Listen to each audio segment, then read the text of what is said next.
Happy Christmas. And happy Christmas and welcome to the Anne and Phelim Scoop. My name is Anne McElhenney. And I'm Phelim McAleer. And for this special Christmas edition of the Anne and Phelim Scoop, we are in the west of Ireland. The wild west of Ireland. Howling winds in the background. I hope you can hear them. Actually, let's have a quick look at the area that we're in. Yes. This is the headland near the house we have. Yes. So you can see there the castle and the wild Atlantic, actually. The wild Atlantic, which is the Wild Atlantic Way, which is very, very famous. One of the longest, apparently the longest coastal route in the world. But we have questions about that ourselves. Yes. But that's kind of there's the spot that we're in right now. I just thought you'd enjoy some of that footage. And now we arrived back a while ago, but when we first arrived back, the big story was, and it's still kind of rumbling on this day they were celebrating a Jew born in Israel 2024 years ago, or 25 years ago, was it? Ireland has no longer has an Israeli embassy. Yeah. Because Ireland is the coldest place in Europe for Jews. No room at the inn here for the Jews. No. Apparently. Yeah, very unfortunate history. But we want to talk today. This is kind of a special, very special, and a unique episode actually, because we're kind of doing a best of Anne and Phelim, which we have never really done before. Yes. So we're going to start. We're going to get right into it. I want to say something. But Phelim's allowed to say something first. We're going to choose. We've chosen some highlights. But if you remember things that you liked. Actually, maybe please put them in the show notes, and we'll put them in the comments in the YouTube section. We can do a second best of, but for right now, we're starting our best of with some comedy, really, some comedy gold, particularly from the work we did about environmentalism and environmentalists. And this particular clip is one of our very favorites. Julie Sautner. So the Sautners in Dimmock, Pennsylvania, were complaining wildly that the water was polluted. They were all going to die by the oil and gas company, by the dreadful frackers. That everything was going to be turned to dreadful situation. I was going to use bad language there, but I won't be doing that even though I am in Ireland. So here's the scene. We love this scene so much because this is the scene where... What happened was I went and interviewed Julie Sautner first and got the sob story off her. Then they got the EPA to come in and do an independent test. Now, in the meantime, I think Julie and her husband had learned to use the old Googling. Oh dear! And discovered that we had made documentaries like Fracknation. So when we went back to do the interview, she got rather upset. And actually, we drove past her house. She followed us out, drove down the road, and then pulled in. And so I went over and had a little chat with her. And then she threatened me with a gun. I went back, and you see me asking for the sample of her water, and the reason is because I had a fair idea that the EPA had found the results to be okay, and then we FOI'd the EPA video of them telling the Sautners their water was fine. And listen to this reaction. Let's hit the road there. Let's hit the play button there. I am armed. I will tell you that. You're armed. Well, I'm not getting involved now. Good, but I will. What are you reaching for then? Okay. I do have a permit to carry a gun. I will prove that. Well, okay. I'm not harassing you in a way. You stopped to talk to me. I was standing here. You stopped to talk to me. That's a permit to carry a gun. Are you declining an interview, Julie? Are you declining to show me the results? I just want to get that officially. Are you declining to show me the results?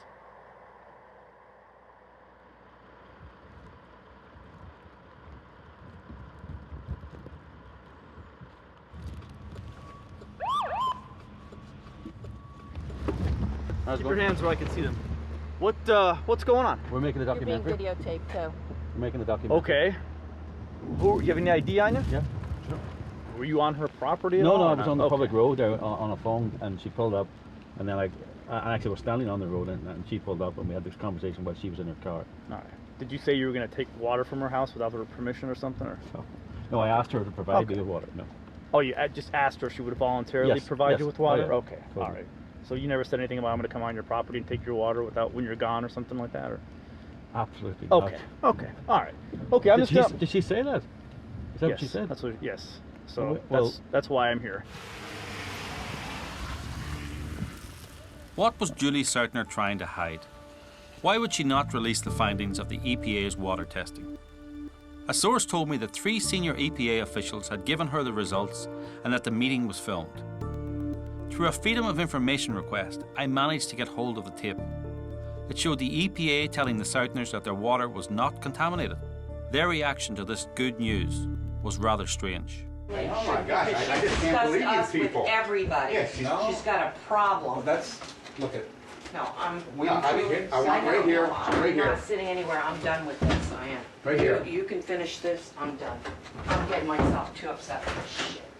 No, this is bull crap, man. I'm sick and tired of this. What happened to you people? Really? Listen. You guys aren't the same as you were 2 months ago, 3 months ago. You think I made this stuff up? This. You're out of here? Yeah, I'm not gonna, this is getting, you want to sit down and talk rationally to me? How can I talk rationally with you when you guys won't even listen to anything we say? I'm listening to you. You're saying my water's fine, and we can drink it. We're telling you we tested your water. At this point in time, we found no contaminants in it.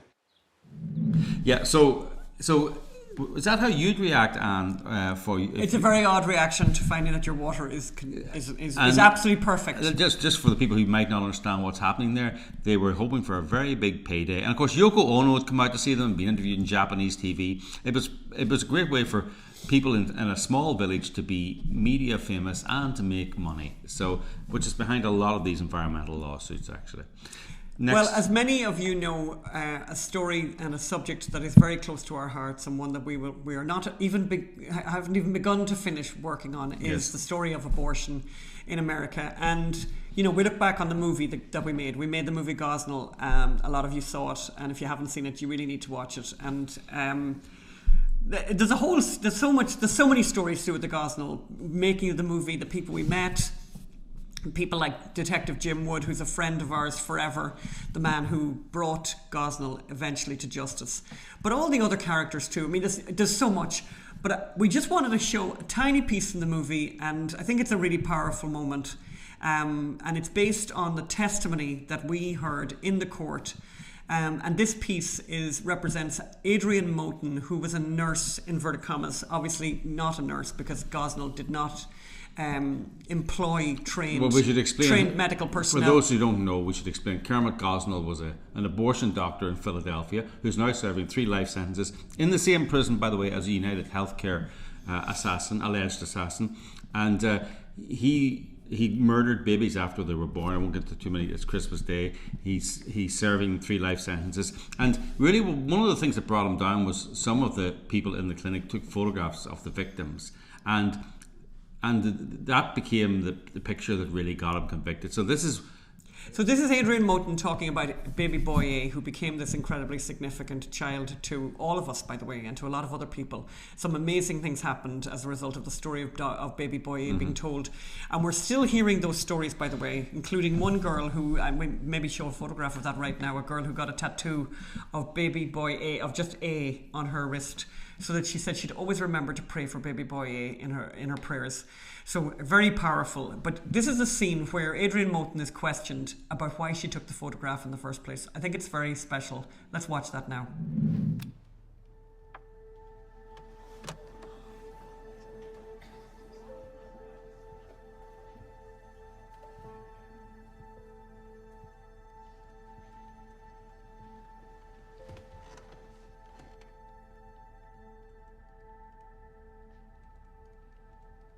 Betty, is this the photograph that you took?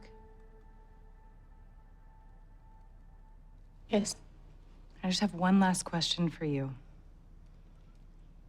Why did you decide to take a photograph of this particular baby? He was so big.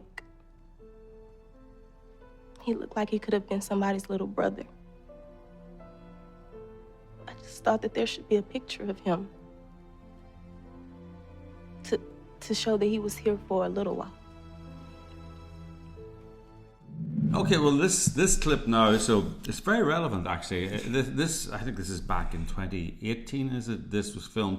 So Peter Strzok and Lisa Page were 2 rogue FBI agents, or not so rogue, just FBI agents, who thought they could spy on a presidential campaign using false premises to get search warrants and surveillance warrants. They were having an affair, and they were having this affair texting on their FBI work phones. Plus, plotting to overthrow the President of the United States. I think this, so we felt we wanted to include this clip because it's incredibly relevant as we are now coming up we're literally days away from January the 20th, from the inauguration, from President Trump assuming office. And I think, there's some stories here that possibly need attention from President Trump and his administration about what exactly has been going on at the FBI. And watch this clip, which is, by the way, absolute verbatim, based on text messages of Lisa 100%. Page and Peter Strzok, who are they're not like secretarial level. These are very high level FBI agents. Here's how they communicated with each other on their work phones. Yes, this is Dean Cain playing Peter Strzok and Christy Swanson playing Lisa Page. Take it away there. I'm no prude, but I'm really appalled by this. Trump called him the P word. The man has no dignity or class. He simply cannot be president. Republican Party is in utter shambles. When was the last competitive ticket they offered? How the fuck can Trump be a Republican? I have absolutely no idea. Still, he is so very interesting. He may win the nomination. Good for Hillary. It is. Would he be a worse president than Cruz? Trump? Yes, I think so. I'm not sure. OMG, he's an idiot. He's awful. America will get what the voting public deserves. That's what I'm afraid of.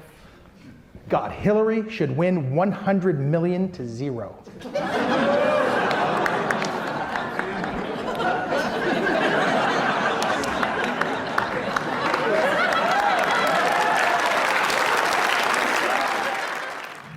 As many of you know, we've had, very recently, we were down in Texas to interview our dear friend Zachary Levi, who is an extraordinary actor, an extraordinary human being, and an amazing writer too, by the way, who has written his book is called Radical Love, and we would highly recommend it, telling the story of how he came to terms with his demons, I suppose, and a very difficult childhood that he had. But one of the most special things was, prior to the interview, I had read somewhere on the internet, somewhere in a previous interview, he had been asked what his favourite psalm was, what his favourite piece of scripture was.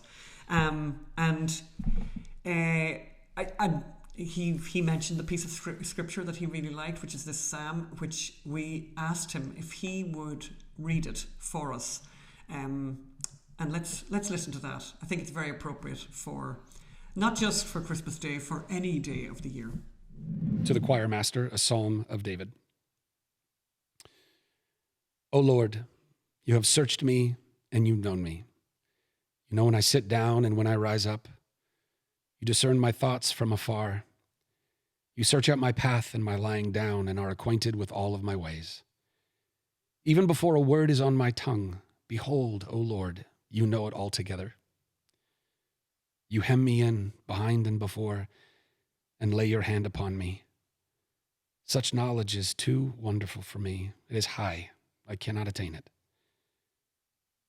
Where shall I go from your spirit? Or where shall I flee from your presence? If I ascend to heaven, you are there. If I make my bed in Sheol in the depths, you are there. If I take to the wings of the morning and dwell in the uttermost parts of the sea, even there your hand will lead me, and your right hand shall hold me. If I say, surely the darkness shall cover me, and the light about me be night, even the darkness is not dark to you. The night is bright as the day, for darkness is as light with you. For you formed me, my inward parts. You knitted me together in my mother's womb. I praise you, for I am fearfully and wonderfully made.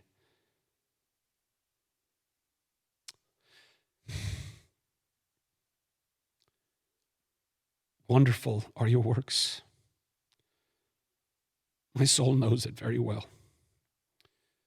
My frame was not hidden from you when I was being made in secret, intricately woven in the depths of the earth. Your eyes saw my unformed substance. In your book were written, every one of them, the days that were formed for me, when as yet there was none of them. How precious to me are your thoughts, O God. How vast is the sum of them. If I could count them, they are more than the sand. I awake, and I am still with you. Oh, that you would slay the wicked, O God. O men of blood, depart from me. They speak against you with malicious intent. Your enemies take your name in vain. Do I not hate those who hate you, O Lord? And do I not loathe those who rise up against you? I hate them with complete hatred. I count them my enemies. Search me, O God, and know my heart. Try me and know my thoughts, and see if there is any grievous way in me, and lead me in the way everlasting. So that we've had a lot of response to that reading. It's been one of the most popular parts of our podcast. We've had phone calls, we've had emails. So thank you, Zachary. Thanks for that. Another great star, Hollywood star, is Gina Carano. She was in our My Son Hunter movie. That was the movie we made. Again, based heavily on the lap verbatim. It's almost verbatim. In fact, the only reason it's not verbatim is some of the stuff is so crazy we couldn't show it. So we made a movie. We shot it in Serbia. Written by Brian Godawa, directed by Robert Davi, starring Lawrence Fox, Gina Carano, John James. So Gina Carano, this is her really outlining. I mean, the movie predicted a lot of what's going to happen. We kind of always knew there was going to be a pardon, and we kind of presaged it. So let's watch Gina Carano in the My Son Hunter movie outlining some of the shenanigans. So I'll tell you what's going down. Devin Archer is telling Joe Biden he just joined the board of the Ukraine energy company Burisma. At the same time, VP Joe is the point man for President Obama in the Ukraine. So the obvious next question is... Where's Hunter? Okay, maybe it didn't happen exactly like this, but metaphorically speaking. Hunter never actually went to Ukraine during all this, but don't let that fool you. 3 weeks later, he was appointed to the board of Burisma. Like my dad says, we never discuss my businesses, period. My word is a Biden. So that was great. You can watch My Son Hunter, the full movie, My Son Hunter movie. We'll put the link. So the link will be up in the show notes for anybody who wants to watch it, and we'd really encourage people to watch it. It's a little bit naughty. Oh yes, it's not necessarily family friendly for the Christmas. Yes. I would say. So we do appreciate that people are sensitive to that. So just if you're not capable for, I was going to say adult content, but that means something. It's mature content. Well, look, you can't make a movie about the Biden family. You can't make a movie about Hunter Biden without showing debauchery and criminality. I've got a good way of expressing that. You can't make a movie about the Bidens and make it family friendly.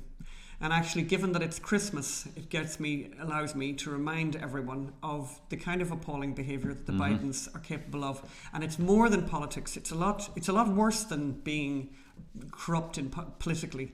There's something very rotten at the heart of that family, and particularly because of the fact that they ghosted a child. Yeah. That there is a child whose grandfather is right now the president of the United States, the most powerful person in the country. Hunter Biden.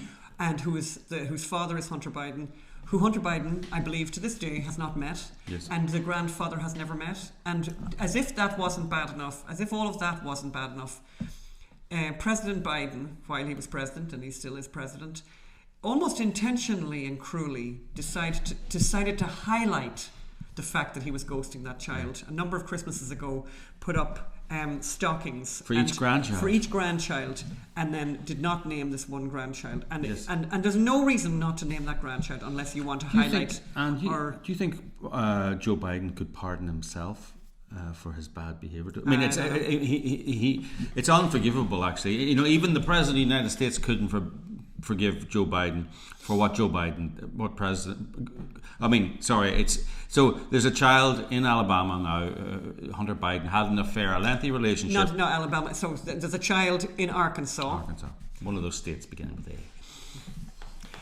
Anyway, we're going to go on to our next clip. So the next clip that we have is from, as many of you know, we spent a lot of time this year on our October 7 project. We went to Israel in 2023 in November after the massacre that was perpetrated on Israel by Hamas. Extraordinary and just awful. And we went there, first time we'd ever been to Israel, interviewed people all over the country and created this play, which is verbatim testimony of the people who survived. And people who fought back. And the people who fought back, and the people and heroes who saved so many lives. Yes.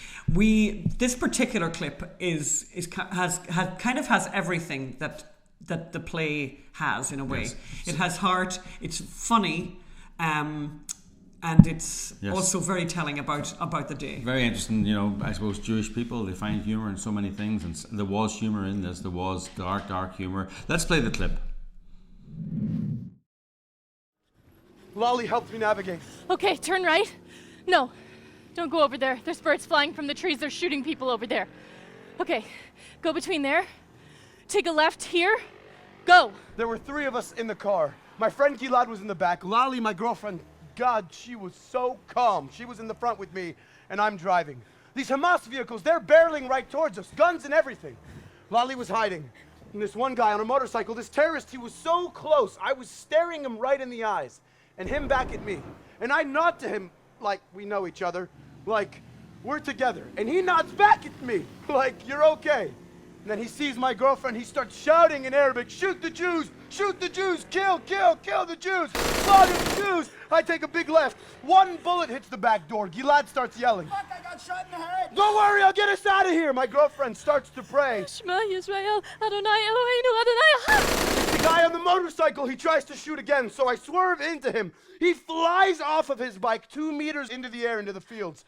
And then another. So I just turn into him, I just catch him with the back of my car, and he flies off. I swear, if I had a camera attached to the car, I could have sold the footage to Spielberg himself. I did what I did, my girlfriend said the prayer, and then I did what I did. It's not even about the prayer, it's about what I had to do. Yeah, so during the year, obviously, we took the play to off-Broadway in New York. We took it on a campus tour to Princeton, a campus tour to UCLA. We have some very interesting plans for the new year. Yes. If you're to interested, bring it to the widest possible audience, let's put it that way. Yes, and if you're interested in supporting the project and supporting all these things that we do, by the way, go to october7theplay.com and give what you can. Look, we'll have a donation button again in the show notes, and we would appreciate donations. That's on YouTube. In 2024, we attended every day of the Mark Steyn Michael Mann defamation trial, where climate scientist Michael Mann sued Mark Steyn for defamation because Mark Steyn said that criticized Penn State for their investigation of Michael Mann's role in the ClimateGate scandal, where emails showed the whole climate establishment up to very nefarious and unethical behaviour. And Mark Steyn criticised the investigation, pointing out that anyone who would clear Jerry Sandusky of misbehaviour you couldn't believe the outcome of their investigation into their star professor of science, yes, of climate science. So, but this clip is from. Well, let's explain. So we went to the trial every day, and we got the transcripts, sent the transcripts to Hollywood, got them reenacted. We did clips. So everything. It was an amazing podcast, one of our most successful yet, and most popular, because people could get an update in their inbox every day of the most dramatic moments from the trial. But the biggest free speech trial of the century. So let's. This is Mark. This is an actor playing Mark Steyn in his closing statement, and it's vintage Mark. I mean, it's absolutely amazing. He was scintillating. So let's have a listen to that. We've heard nothing about the necessary elements of a defamation case. And as the final jest, at least for those of us who have been trapped in this vanity lawsuit for over a decade, he's had 12 years of this grand entertainment for free. Brian, can you put up the afternoon trial transcript from January 24th, page 80, line 19? Now, before we broke, I asked you a question about the attorney's fees that you have paid out of your pocket to date. How much is that for this litigation? Answer. Thus far, I don't believe that I have made payments, but I'm not sure. I don't think I have. Question. So you don't think you've paid any money in 12 years for your lawyers in this case? Is that right? Answer. As of yet, not to my knowledge. So that was fun. No, and actually, all these podcasts, we've done a number of podcast series, and actually over Christmas, some of them maybe you want to listen to again. Go to the show notes. We did a series on the trial of Kevin Spacey. We also did a series on the trial of Harvey Weinstein, both of which I would highly recommend, and you will learn something that you mightn't have known about both of those guys. But the other one that we did a podcast series called Serial Killer, a true crime drama, which told the story of Kermit Gosnell, interviewing all of the lead detectives, the people who worked on CSI, the people who had been working in the clinic, people who were victims, and it's very, very powerful. And it's tough going at times, but it's a really, I mean, it's unbelievable. It's been extremely successful. It's been watched and listened to, I should say. And by the way, this is just an audio podcast. And again, the link will be up in the show notes. But people have listened to it from all over the world. One of my favorite things about this podcast that I really, really like is there are 6, I think, or 7 episodes. Maybe there's a bonus episode at the end, but I think it's 6 episodes. And people, if you look at the reviews, there's a lot of 5-star reviews, from people who said, "Oh my God, it's very powerful." And then there's a lot of 1 stars. Yes. I started looking at those, and there was quite a few of them, and it's this is the worst. And they're really, really negative about the podcast series. And then you read them, and they say, "I listened to 5 episodes, and then I realized these people are pro-life." And it's well, here's an interesting thing. I wouldn't listen to 5 episodes of something that wasn't good. I really wouldn't do that. Yes. But these people have gone through 5 episodes. So it's kind of achieved what we wanted it to achieve, because what we're trying to do actually with this podcast and with many of the things that we do is educate people who really don't want to know, who don't want to know about the truth about abortion, for example. But the piece that we're bringing you today, just to give you a taste of it, is near the end of the series, we spoke to the detectives and asked them, and interviewed them and asked them what it was like being involved in this investigation. How did they cope with that? Coming to the end, looking back, what were their reflections on dealing with Kermit Gosnell? And this is what they had to say. Those who spent years investigating him had no doubt about his guilt and that they had taken a monster out of society. I think it was greed for money and more.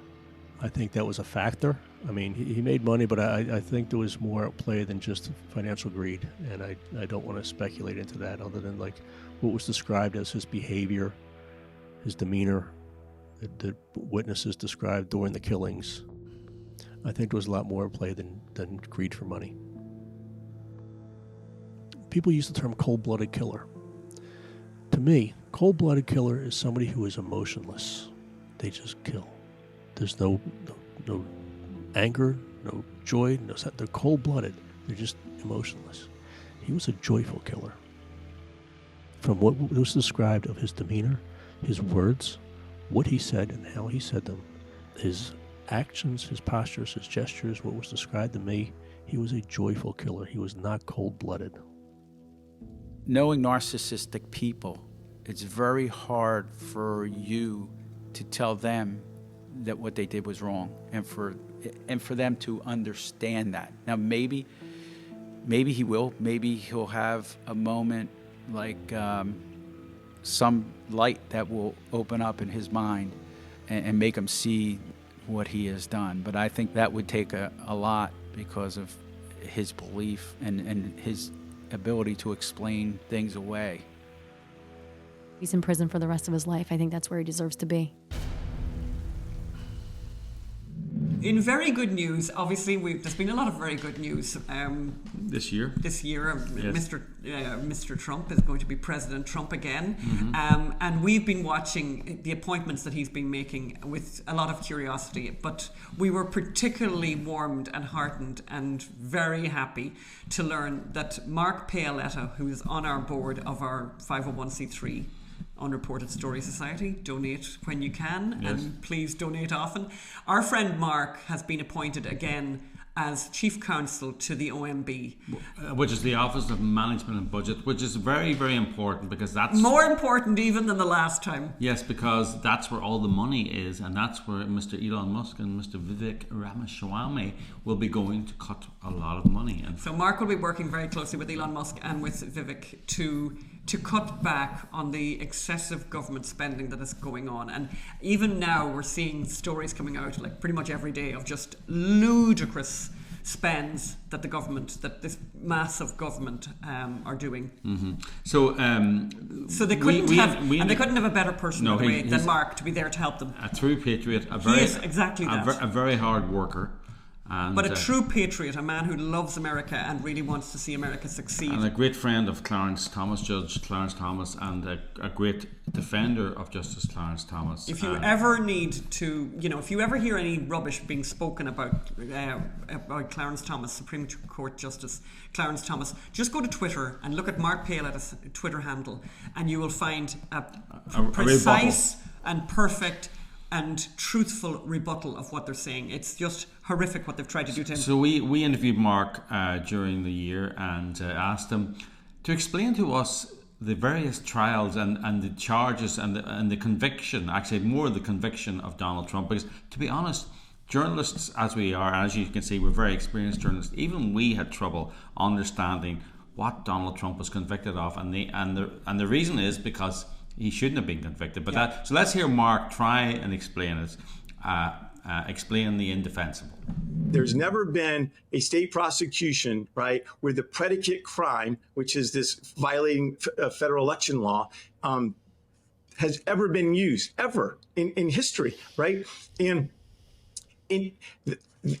so the federal election laws, right, are enforced by who? The federal government, right? There's the Federal Election Commission and there is the Department of Justice.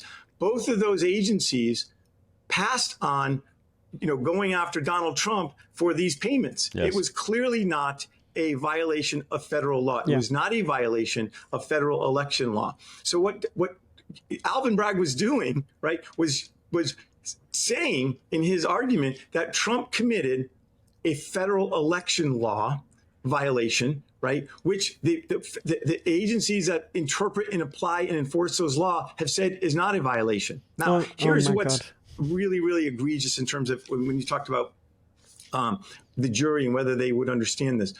What Judge Merchan did, and we should, your viewers should know, Judge Merchan in 2020, so I think he went on the bench in 2009, as a federal judge, he contributed 3 times to Joe Biden campaigns. One of them, he designated the money to stop Trump. It was like a fund. That's it. So in 2020, July of 2020, he made 3. They're small donations, but it doesn't matter. Yeah. It's your state of mind. Yeah. He hates Trump. Yeah. He's against Trump. He thinks Trump is a threat. Why he didn't recuse, I do think this is going to be another one of these issues on appeal where it will rule that he should have recused and he was a biased judge on this. Yeah, very good. So that is a little taster of what we've done. You can go back and listen to those. And that's podcasts. Not all of it. And yes. That's not all of it. Yes. I mean, there's so much more that we have done. And I think, there's one theme running through all of this. One thing runs through every last one of those things. Because you look back on all those clips and it's like, it's very, very varied. But there is one thing that they all have in common. These are stories that were not being reported on, misreported, underreported. Look over there. Let's not focus on abortion. Let's not focus on the truth about fracking, that it's a miracle, etc. And that's what we do. That is what we do here at the Unreported Story Society. We are reporting on those stories. We're bringing them to light. We're making people aware of October 7th, which is a story that's being memory holed. Yes. While the media can't fallen over themselves to attack the Israelis' response to this horror, the worst Holocaust, the worst day for Jews since the Holocaust. Yes. And you can help. And at this season of giving and this season of love and kindness, do please love and be kind to us, because we have an existential crisis going forward if we can't raise enough funds. Yeah, I mean, it was an expensive year too, because we did the October 7th play. We had to go to Israel for 3 weeks during a war, very expensive. Then we had to come home and put on a play, and the security costs were just through the roof. And I mean, that is shocking. We were the only play, I think, I checked the records for the last decade. No play in New York had a permanent police presence except the October 7th. But then we needed our own private security. Everybody who went to that play had to go through airport-style security. We had armed guards. We had an armed undercover person in the audience, at least one in the audience every night. And we had the airport security, metal detectors, we had all of that. Anyway, please give what you can to unreportedstorysociety.com, and again, the link will be in the show notes. Thank you so much. So that's unreportedstorysociety.com. Thank you, and have a very good Christmas. Happy Christmas. And happy Hanukkah, by the way. And happy Hanukkah. And next week is going to be a very special episode. We are going to have the full interview we did with Zachary Levi, all 3 hours of it, available, and please tune in. You'll enjoy it. Yeah. So thank you, and happy Christmas. And happy Christmas, and a very, very happy and prosperous 2025. Thank you. Bye. Hey!